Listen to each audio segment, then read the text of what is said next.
Taking a peek at the 9-inch infotainment system inside of the Volvo C40. Now this is the Recharge, and it's going to be the exact same screen setup in the XC40, whether that's gas or electric, with the one difference, and that's in the electric, you're going to have range and a few other options as well. So let's dive in. I'm going to show you everything that you need to know. So first thing is that this screen is typically not the one you're going to be met with. It might be this screen instead.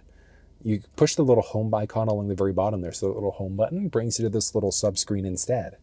You can swipe across in order to see different apps for each option, so different category views essentially. So you can see there different options that are available.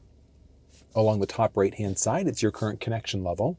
You can also swipe down in order to jump between different options here. So if you wanted to create user profiles, very useful if you've got multiple people driving the vehicle, because it can remember all of your different presets that are available. So your favorite stations, your route options, your devices, and a number of other things. So if you've got multiple people driving the vehicle, you definitely want to set up a user profile instead. You can also see the current time along the top. Let's start off along the bottom side, and we're going to begin with air quality. So the vehicle does have a built-in particulate filter, so you can see there. Outside pollen, grass, I would probably say it's moderate to high right now, but it's kind of neat because it shows you the air quality for a number of different things. And then it refreshes the air cabin quality as well, which is amazing. You've got a range assistant on top of that, so you can see what's currently going on. And one of the benefits to this range assistant is as you do different things. So let's go with turning off the air conditioning for a second. If we hop back into our range, it's bumped us up. So we've gone from 400 kilometers to a 420 kilometer range instead.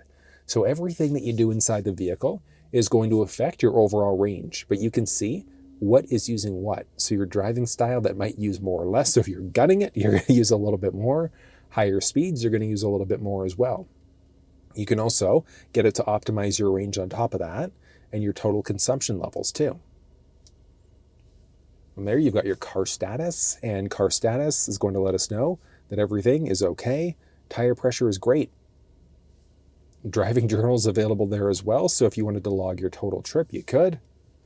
Pushing down. You may not actually have these when you first purchase your Volvo, and that's because I've downloaded the Waze app and Angry Birds. You can play different games right inside of the screen here, which is great.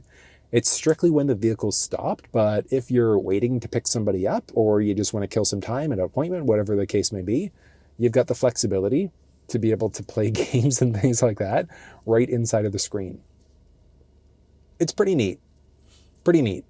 But you've also got the flexibility to adjust this a little bit. So if you wanted to, you could, let's see, got so many options here, but let's just do a drag. So you just do a push and hold, and you can adjust it and add it into any spot. It just makes sense for Waze to be in the same place as Google Maps, but it's kind of nice you've got that available. The next one down is essentially going to be a setup for audio. So as a default, you're going to have these main four. So you've got Bluetooth audio, SiriusXM, and radio, with the radio only giving you the option for FM stations as a default. So the vehicle unfortunately does not support AM, right from the factory. There's a way to get to it though, and I'll show you that one in just a second. You've got favorites along the top right-hand side, so all of the presets that you've got saved up. So you can see there all of your available stations, and you can easily just push a star icon there in order to save different stations, which is, really straightforward. So you can save it as many as you'd like to. You can hit favorites if you wanted to, deselect that way instead. You've got the flexibility to do it. SiriusXM gives you a few different options as well. So, not subscribe, of course. So you've got a ton of different options available there. You can see available channels, favorites, category views on top of that, which is straightforward. You can push the little settings icon along the top in order to get all of your SiriusXM information as well. Pushing back through, YouTube is also available. And it's not just YouTube for music, it's YouTube for full video playback as well. So if you wanted to, you've got the flexibility to be able to watch video right through the screen. Full screen.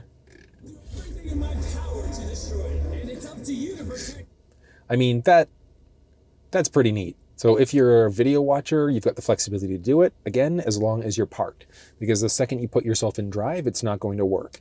These are two apps that I recommend you download depending on your circumstance. So if you're a big fan of listening to USB audio, you've got that flexibility, because if you don't have that app installed, the vehicle as a default will not support USB. But by downloading Audio Wagon, it gives you the flexibility to actually listen to audio or to USB audio devices.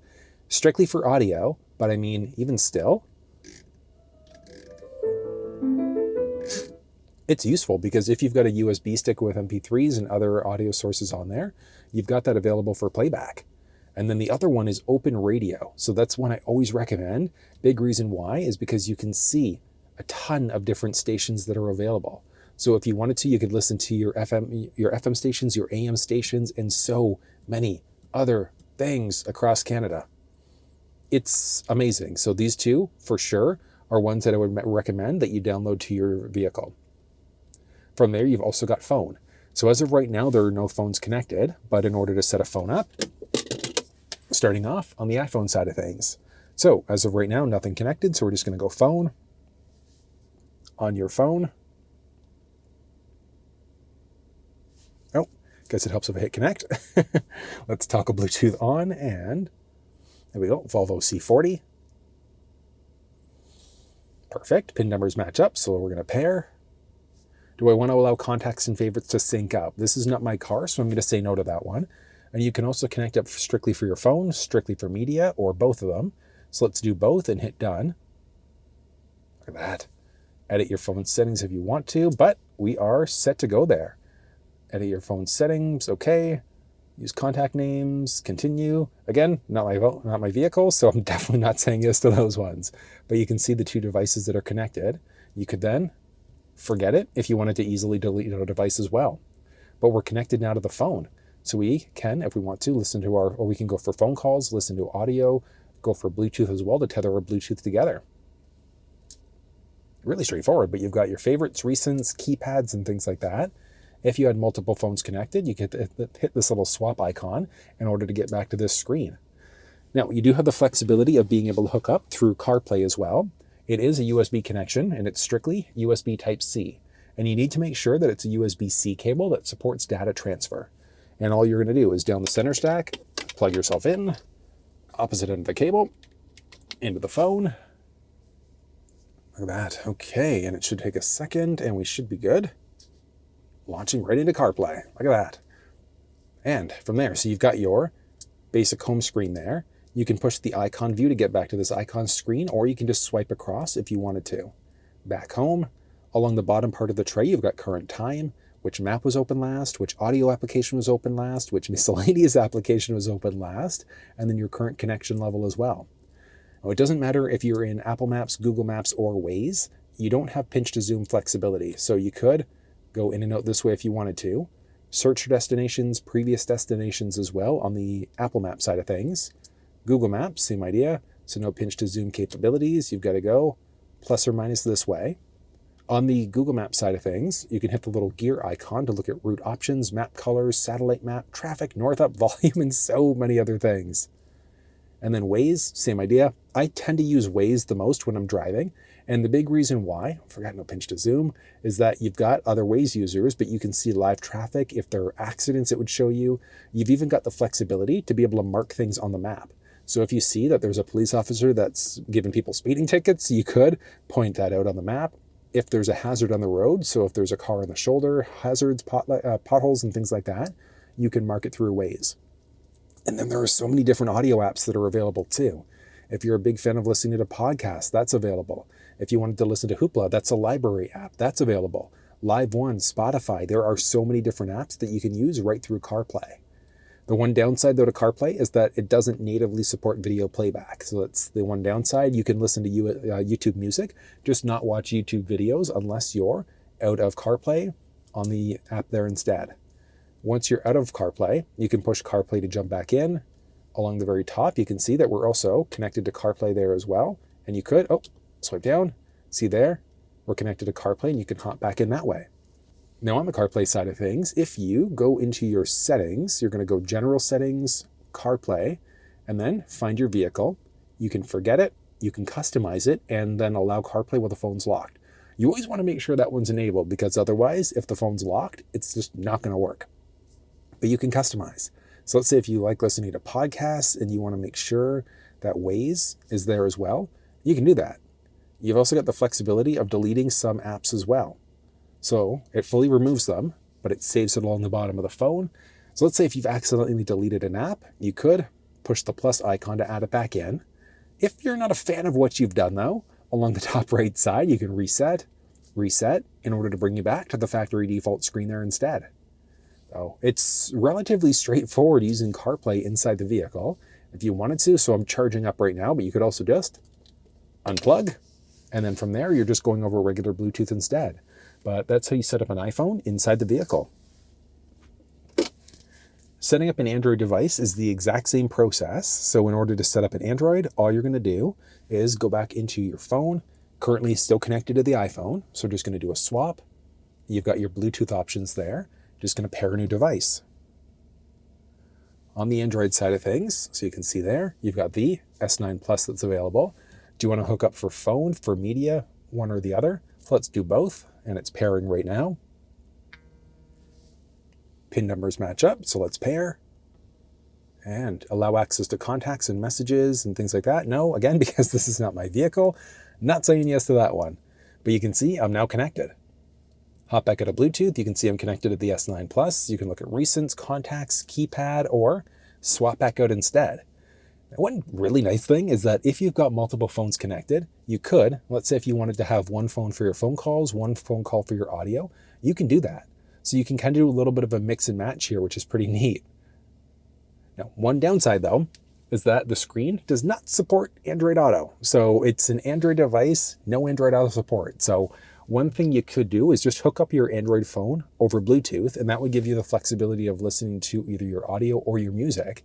But like I said, this essentially is Android Auto in a nutshell. It's got all of the available Android apps as well. So it is a downside that it doesn't support Android Auto, but you've got your PlayStore where you can download all of the available Android Auto apps anyways. So you've got that available as an option instead. Then if you wanted to delete phones from the vehicle, you saw it earlier, you just go swap, pair new device, or edit devices. So you could delete and forget, and we've just deleted both phones from the vehicle. But it's that easy setting up Android and iPhone devices inside of the Volvo C40. Heading back home, you've got a series of other options now. So we've got Maps, Assistant, and a few other things. So Maps is exactly that. It's Google Maps, so it works the exact same way as we saw on Apple CarPlay. You can search for addresses along the bar there if you want to. So you could search by GPS coordinates even too, which is great. So you can just start typing them in. You can start typing in an address. You can even search based off of point of interest icons. Nice and Canadian of me. Let's see, we hit one of those. You can start. You can hit this in order to see different routes that are available as well. And one really cool thing is that you can push the voice command prompt on the steering wheel. Navigate to Tim Hortons. Okay, there's a Tim Hortons 0.5 kilometers away. Want to navigate there? Let's just select one of the other random ones here. So we're going to go number 6. And the reason why is because we can then push this, same idea, to see different routes that are available. And then one really cool thing is that after you have the map set up there, it also is going to show you what's going on right inside of the cluster screen too. So you do have full mapping cluster available there as well. You can push the little pages button if you wanted to just do a turn-by-turn direction. But I mean, that is a pretty useful setting all at the same time.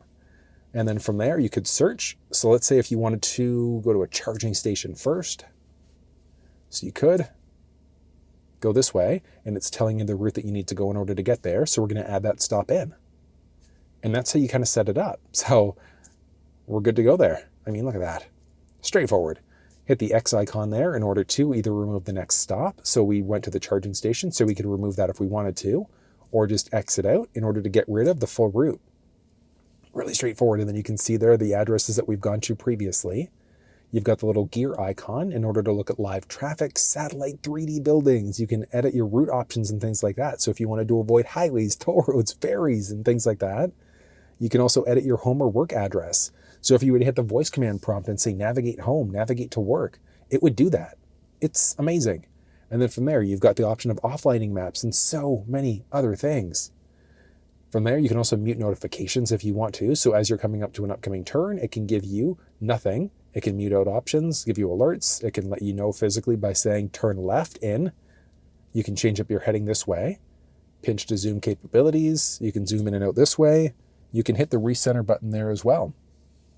Along the top right-hand side, you can see there, you've also got your current info. So if you're logged into your account, if you've been searching addresses and things like that on your phone, you can log in and that's going to pull up your entire search history as well. It's really, really useful. You can easily sign out as well, sign into different accounts on top of that. But that's how you use factory navigation. I love that it's Google Maps. You can download Waze directly to the device if you wanted to go that route. You've got the Google Assistant that you can use that way. You can also push the button along the steering wheel in order to use your Google Assistant that way instead. Owner's Manual gives you a ton of options. So if you, look at this. Interior options, exterior options, while driving, symbols. So if you're getting weird symbols along the screen and you're not sure what they mean, this is going to let you know everything that you need to know. If you wanted to know information about charging, you've got the flexibility to kind of research that as well. Really, really useful. Actually, that's really neat. Gives you the exact charge times that you're looking for, whether that's going to be, so it's going to be level 2 charging, your supercharging options available. It does support level 1 charging as well. Level 1 does take quite a long time to do, but relatively straightforward using that. So if this video didn't help out learning everything you need to know here, the owner's manual definitely will. There's the PlayStore. Again, PlayStore lets you download a ton of different options that are available on the device. So if you wanted to, you could download specific apps for fuel, for charging, for exploring different apps. With the electric, there are a few that I would recommend. Either ChargePoint, that's a good one. And what else do we have here? Oh, is it just ChargePoint? PlugShare, that's also a pretty good one too. But you can, like I said, use this as a full Android device. But that's the basics there. So this brings you back either to that main screen or your little subscreen there. You've also got this for your 360 camera. So you've got your full 360 view. You could push the 360 icon in order to zoom in to individual spots. So left versus right versus rear camera as well. You can turn off the parking sensor so that beeping that you get is to get closer to obstacles. Rear auto brake. What that one does is as you're backing up, if there's an obstacle behind you, it can slam on the brakes for you as well. You can push this in order to get your guidelines. So the guidelines are specifically when you're in reverse. So no guidelines there versus with them turned on, you've got the guidelines there. So as you go to rotate the steering wheel, you can see which direction you're facing. Pretty straightforward. And the beeping that you get as you back up, what level do you want it at? Turn that off. You could also then turn on your heated seats or heated steering wheel for the first row. And then you've also got a series of different climate settings. So max defroster, max front windshield defroster, rear defroster, air conditioning, air circulation. Do you want it going to your face, feet, some sort of Frankenstein combination of all the above? What fan speed do you want? You can have the driver passenger side set up differently or sync the passenger to whatever the driver's side is. Relatively straightforward there. From there, you can hit the little gear icon along the bottom right side, which gives you a series of other options. Basics for driving information. So standard versus off-road dynamics. Pilot assist is the default, and that's the one that's going to keep you nice and balanced in your lane as you drive. Very, very useful. So it's not full self-driving, but it's going to take you around bends and other things very nicely. The lane keeping aid is available. So if you start to veer over into a lane without signaling, a little bit of a steering wheel shake. Do you want to get your road sign information inside of the cluster screen if it's available? Ready to drive notification. If you've come to a complete stop and the car in front of you drives away, you're going to get a little indication in the cluster letting you know that you should probably start driving. Driving dynamics is a pretty neat one. So you've got one pedal drive available permanently. You can turn it off or you can go into an auto mode instead. The auto mode is really neat because it's almost like you're driving with the adaptive cruise control system going. Like you take your foot off the accelerator, and if there's a car in front of you, you slow down as if you're on one pedal drive. If there's nobody in front of you though, and you take your foot off the accelerator, you just coast. It's like an internal combustion engine feel. I honestly recommend, I wasn't crazy about it at first, but once you get the hang of it, the auto one pedal drive is really, really neat. The steering wheel, do you want to be nice and firm or turning it off to be a little bit more loosey-goosey? I prefer that steering wheel firm though instead. Charging options. So when you're charging, what do you want to charge up until? If you're not using the charge right away, 80% is going to be okay. If you're going to be using the charge the next day, like let's say if you're going on a longer distance trip, would definitely recommend putting yourself at 100. And then what's your current limit for your amperage? Do you also want to set a charge timer as well? Do you want to schedule charging during a certain time? So if you know you get cheap electricity rates from 9 until 6, you've got the flexibility to be able to set it up that way instead. So very, very useful if you want to make sure that you're getting the best possible energy rates as you're charging. And from there, no cable is currently connected to the vehicle. But if we hop into our sound settings now, you could then adjust it. So do you want your sound to be optimized for the driver, for people in the back, for everybody? Do you want to turn off the audio for people in the back? Turn it off for people in the front? It's kind of neat. You've got a surround sound option. Do you want to adjust your treble, mid-range, and bass? That's not that good. What I'd recommend, treble like up a point or two, bass also up a few points. In this vehicle, in my opinion, gives pretty good audio, but that's going to be a matter of preference. And back from there, connectivity, Bluetooth, do you want to disable? If your phone was connected, those would show up. Vehicle SIM data, so with that turned off, that essentially means that you're not using data from the vehicle instead. So you do need a data plan in order to be able to use it, but that would essentially be able to make sure that you can use this as a full Android device all the time. So you'd be able to use Google Maps and things like that on the fly as you go. You can connect to a Wi-Fi network at home as well. So if you wanted to download maps, if you don't have an active connection, you've got that as an option. Different controls. Let's see. You've got the option of folding your rear headrests. You can put your wipers in the service position. So it locks your wipers up, back down. You can have your mirrors tilt when you're in reverse. So you go into reverse, the mirrors are going to tilt down. Do you want to fold your mirrors? So power folding when they're locked. Do you want your mirrors to be auto dimming? So if there's somebody behind you with their high beams on, the auto dimming function will kick in. Do you want to turn on the phone charger? Yay or nay? Rear seat reminder. When you go to turn the vehicle off and you get out, it's going to tell you to check the back seats just in case you've forgotten somebody back there. You can turn that off though if you want to. Let's see. When you go to unlock your doors, do all doors become unlocked, or is it strictly the driver's door that becomes unlocked? Good from a safety perspective, just to do driver. And then your trip information for the display. So you can either be in none, auto, or a manual mode. And that's just going to be some basic information inside of your cluster screen. So do you want that showing up? Yay or nay? Do you want your ambient light on? Yes or no? It's only one color, but it shows up in a few different spots and it looks really, really neat. Then you can also randomly just turn the vehicle off from the inside here too. But when you open up your door, it will turn the vehicle off when you're in park as well. From there, basics for profile. So if you wanted to add an additional profile, so if there's multiple people driving the car, you could do that. You could also, when you have a profile set up, you can connect it to a specific key. You can do different things as well. So different accounts, you can have screen lock and things like that. Speed limit as well. So if you've got a key that you're lending out to a child, you could put a speed limit on there as well so they can't speed excessively. There's basic privacy information. Nothing overly exciting here. You can set individual app permissions. So do you want apps to have access to certain things? Google information. Nothing overly exciting there. Ads, assistant manager. There's an ad screen here. I've never seen an ad so far, and I've been in a few different Volvos at this point, so haven't seen one. A little troubling that it's there, though. Google Assistant, you can also, hey Google. Didn't even realize you could do that. So you've got the flexibility of saying that rather than pushing the voice command prompt on the steering wheel. You can have it read out vehicle notifications and a number of other things as well. Send feedback to Google. You've got passenger manager and a number of other things. From there, you've got basic system information.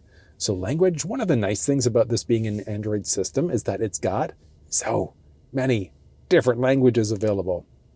Amazing. You can have it autofill, do text-to-speech output in different languages, date and time. These are grayed out because you're in the auto mode, but you can manually set the date and time if you want to. Just recommend keeping yourself in auto. Time zone, the only time that I would recommend getting out of that one is if you straddle a time zone. If you're constantly jumping back and forth between time zones, you can turn it off and then permanently lock in whatever time zone you want. And then do you prefer that military time instead? So 12 versus 24-hour mode.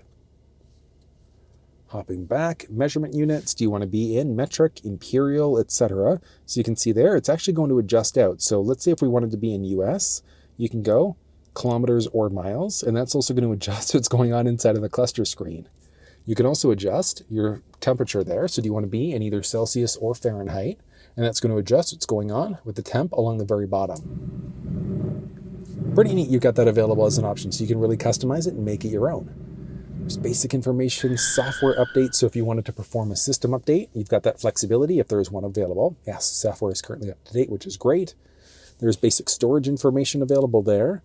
You can also reset a few different things. So you can reset the network if you're getting connectivity issues. You can reset certain app preferences, or you can just do a full factory reset in order to bring it back to a factory default instead. So if you're selling your vehicle, this is a press vehicle, so after I turn it in, I'm going to be doing a reset there as well. So I know that that's quite a lot of information, but that's everything you need to know about the infotainment system inside of Volvo vehicles.